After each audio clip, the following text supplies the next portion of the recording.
concept, and I'm going to think to myself that I want to be able to identify the relationship between what thought is and the production of thought in terms of pedagogy. I can't do these lectures simultaneously. It's physically, humanly impossible. But I can think it simultaneously. And I'm letting you know right now that while I'm presenting on art, and I'm going to try and give my best presentation possible, I'm simultaneously going to be thinking about what's the relationship between my thought as such, thought as it is, right? And its relationship to the product of thought. For me, writing academic pieces and this contribution to global education, right? So I don't want to discuss it more than that. It's a personal bit. I found a bit of edification in the fact that Heidegger at least gave a nod to the concept, though he's not talking about it, by asking the direct question, or by making the direct statement, rather, assuming that thinking is a craft. There's a huge assumption in that. I do encourage hybridized epistemological aesthetics folk to try and look at the overlap between aesthetics and epistemology and create some new beautiful structure. It's not something that I'm motivated to do because I have so many other things on my plate. But for those of you who like this tone of that, I absolutely encourage you to do more conceptual analysis in that hybridized epistemological aesthetic sort of, overlay. Okay. Number 3. This is very important, right? This is me also. There is a continuous and simultaneous coexistence with mundane objects and art. My office, there's very few mundane objects in my office. My office is almost entirely art, right? Almost entirely art. I do have a desk, and I have a phone, and those are rather mundane, and I have lights, and I have the camera, and I have this. Well, I wouldn't say that this is mundane. This is the means with which I convey art, right? So you actually get to see me perform, if in fact I'm an artist, and I hope I am. But the rest of the office is all art. It's just complete art. There's art everywhere. And it's about to get more ridiculous because I'm going to start putting stuff on the ceilings and maybe even on floors. I'll walk on it. It'll be crazy. Shout out to Baby. I think I heard Baby from Cash Money say like he put 100 grand on the floor and just like walked on it or just laid on it. It's completely ridiculous, but it's just genius, right? If that's what you do, then I walk on it. I walk on capital. I walk on money. Me personally, I don't walk on money. I don't have enough to walk on. I walk on art. I like that idea, right? I'm just like walking on it. I'm totally on a tangent, forgive me. But there's a coexistence between the mundane, functional objects in the world. A desk is a functional object. And pieces of art. And pieces of art like this piece of art, which is a rather beautiful piece. Shout out to the anonymous contributor, right? That was the Jamaican coming out. Shout out to the anonymous contributor. I appreciate this piece of art. There's art everywhere, right? Now think about this. Heidegger says, works are naturally present as are things. Works are naturally present as are things.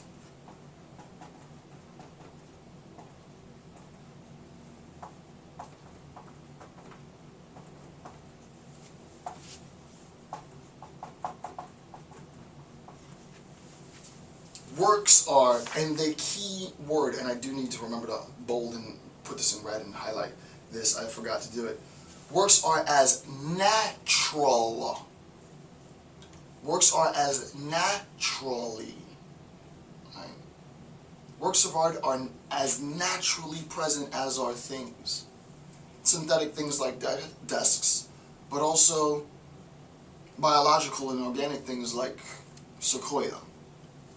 Right? Works are as naturally present as are things. There's a coexistence between what I would call the mundane.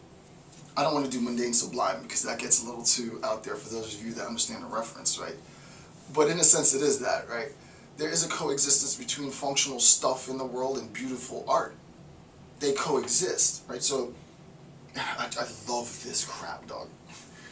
I love this crap. This is why I love this crap. So he says, works are as naturally present as are things. Works, direct quote from Heidegger, works of art are shipped like coal. Works of art are shipped like coal. It's true. I have to transport my art from one museum to another. I have a particular installment with many parts and pieces. I take this installment, I put it on a freight train, I put it on a secured plane, whatever, and I fly it to the next location. We're going to talk about that in a second. We're going to come back to that. But works of art are shipped like coal. Beethoven's quartets lie in the storerooms of publishing houses like potatoes in a cellar. Shout out to Heidegger, dude. Beethoven's quartets lie, and it's just so beautifully written. I love writing at this level, right? Beethoven's quartets lie in the storerooms of the publishing house like potatoes in a cellar. Like potatoes in a cellar. Spuds all growing out, sort of that funky potato smell in a cellar. Next to art. But the question really is, and I'm not going to answer it, I'm just going to put it out there for you to think about, is insofar as we're talking about works of art being transported like coal, works of art being stored like potatoes in a cellar, what happens to that work of art while it is in a state where it is being transported? Right? You have to think about that. There's a sense in which our understanding of the significance of art has to be contextualized. And in some sense, for some art, the contextualization needs to be rooted geographically. To take the statue of David and to rip it from its home, quote unquote, and to put it in your home is to lose some of the meaning of the piece. Right? To take an icon,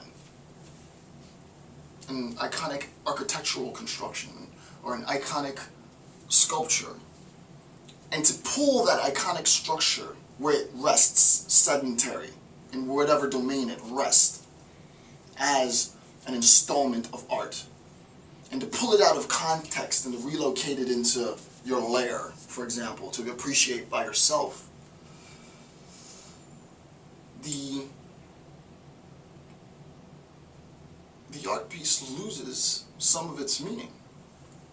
And it becomes hard at that point to differentiate what it is as it is from potatoes being stored in a cellar. But art is relocated, like potatoes in a cellar. Art is stored as potatoes in a cellar. Art is relocated like coal on a freight train. But when it arrives at its destination, and you're going to have this vibe for this lecture series, because this lecture series is not going to be one of those sort of processional, very rigorous, which I can do very well. But the vibe on this lecture series is going to be more sort of cadence-paced.